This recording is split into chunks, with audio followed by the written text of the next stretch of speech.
All right, tonight we're gonna get into it. Um, One thing I do want to touch on is this apparent war on remote workers.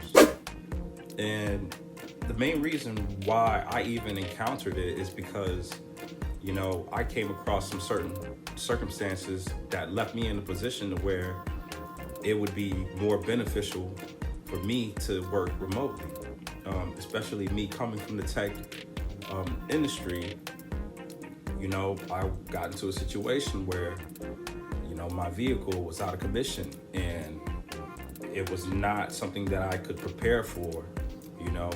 So when that happened, I had to immediately start looking for positions that were remote. And I came across so many applications that were offering so-called remote work, but I would get these callbacks that would say, hey, are you willing to come to the office 1 or 2 days out the week, which is pretty good, but for a person who does not have reliable transportation, you're asking them a lot. Now, I understand them going there for the interview, but you got to understand they're taking leaps and bounds to go to that office on site for the interview.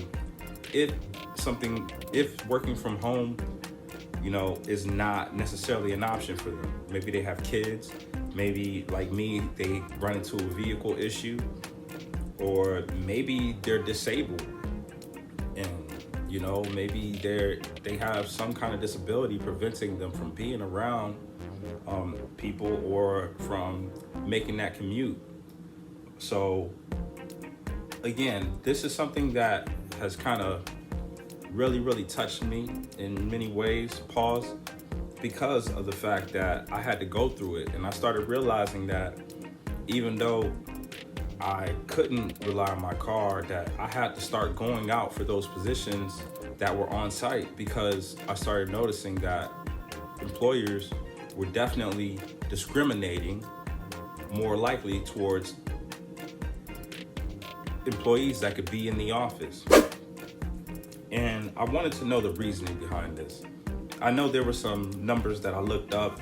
It said that most remote workers during 2020 made up about 37% of the economy. So 37% of people who were working during 2020, the height of the pandemic, were working from home. So that's almost a third of the nation that was working from home.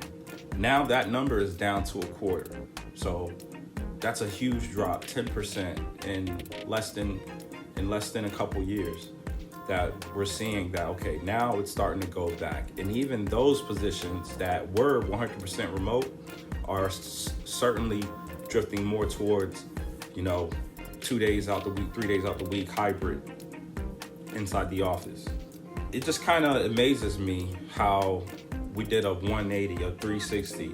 Another thing that struck me as a huge hypocrisy, one of the companies that started all of this work from home, remote crap, that pretty much started this whole bang, Zoom, told all its employees, you got to come back to the office. That to me was so ironic, that this company that was, their business relied on remote work. People aren't working from home. Zoom loses huge market share. So I don't see how they benefit personally from that when they're not even using their own product, basically. And if they are using their product, they're using it in the same building, which again, I find so redundant in offices. But yeah, during COVID, we were all placing Zoom calls from our office instead of being in one big meeting room. Another big issue that was rose by corporate America, CEOs of all likes, bankers, IT, one thing they realized is that workers working from home really hurt commercial real estate. And by doing that, it'll drive, the necessity for office spaces down, which is likely to make commercial buildings more cheaper, and a lot of people lose money on that. Mainly the top 1%, top 10%. Because let's face it, who's investing in commercial real estate more than they are? This is just something that I kind of want to speak out on because I know it's going to become a bigger pattern, especially going forward in 2024. I do want to hear some of your opinions about this. If you guys have anything relevant to bring to it. I know there's a whole Reddit out there that's dedicated to people who want to work remote and only want to work remotely. So that to me already shows that there's definitely an audience for this type of work, and yet so many employers are against it, even when it's more efficient for them in terms of saving energy costs.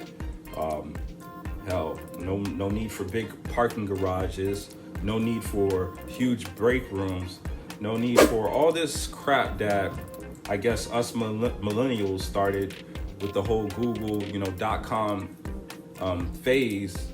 Is that we were asking for more benefits and for bigger break rooms. We want to have video games. We want to go on company outings. We want to have fishbowl conference rooms that look cool.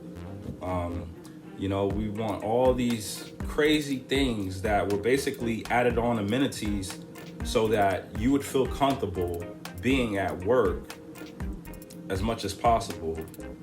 Well, I think that has taken a shift with, some of us millennials now who have kind of rethought this out, and some Gen Zers who have definitely said, this is not the way. We basically saying now that we don't want none of that crap. In fact, you can keep all the bells and whistles. Hell, I remember my first position coming out of college. I told my general manager, I don't care if you put me in a closet, just pay me on time. Because I do IT work. And I told him straight up, I don't care if you put me in the closet, which I basically was put into the security closet with all the security cameras and so on. It's a glorified server room. And I did that for three years, Didn't have a problem with it. My office was the smallest. But guess what? The type of person I am, I was never in my office. I had to look over two different residential properties. And I would just commute back and forth down this road called 192 just to make my stops between there, and I would talk to the people. I would go to where the problems are. The problems aren't in my office.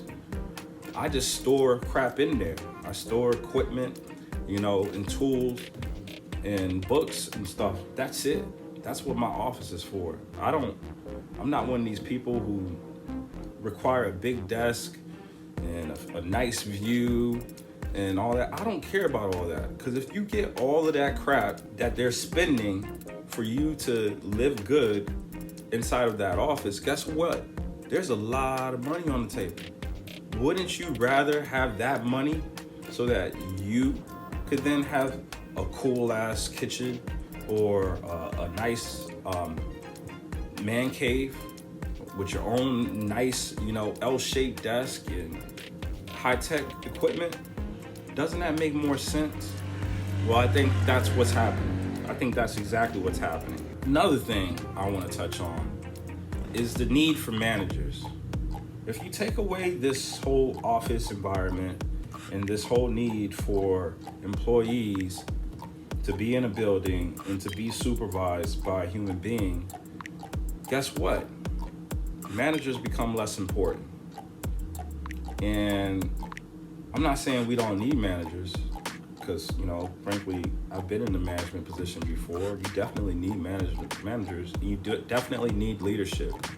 But I think that the model is going to turn more towards them being, I want to say, kind of like the office fireman. If there's a fire, you need a manager to put it out. You got a disgruntled customer who wants to escalate, you need a manager to deal with that. But in terms of, managing, what time I get there and so on. Most of that stuff is done by technology now. So you don't need a person, looking over, oh, how many times have I been late this month? No, you can literally generate that through a report, one button, with most programs. So technology, that's just one example. That technology alone is eliminating the need for X amount of managers. You're only going to need so many of them, and the tools that they have so much leverage that a physical person doing the same things doesn't equate to it. So why even stress it? Well, the office is lonely. It's not popping anymore. A lot of our CEOs are boomers who are kind of on their way out. And for them, it's depressing to see an empty office. It's depressing. It makes them feel like the company isn't making money. It makes them feel like nobody's gonna see my cool outfit. It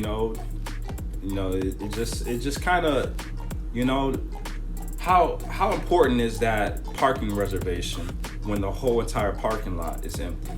It's not important.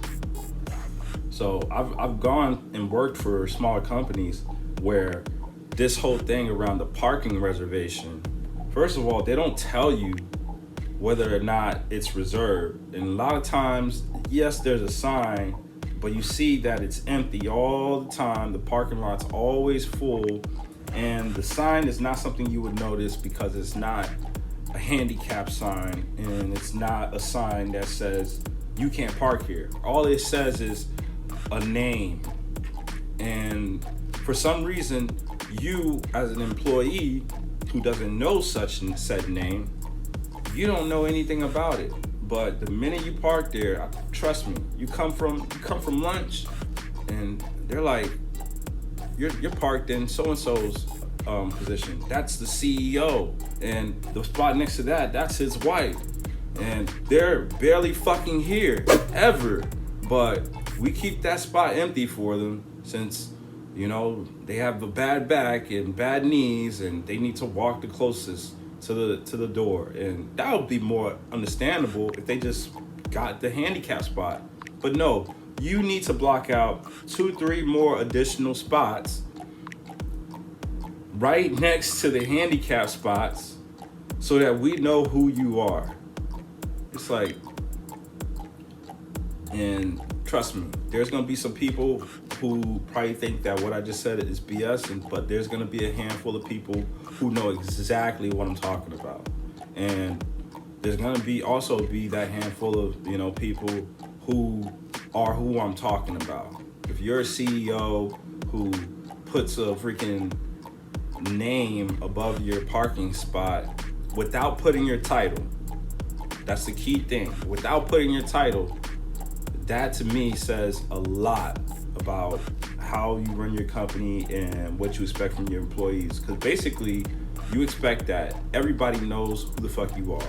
When most of the time, you go to a company, you might not know what the CEO looks like. And if you do know what he looks like, you may never see him, ever.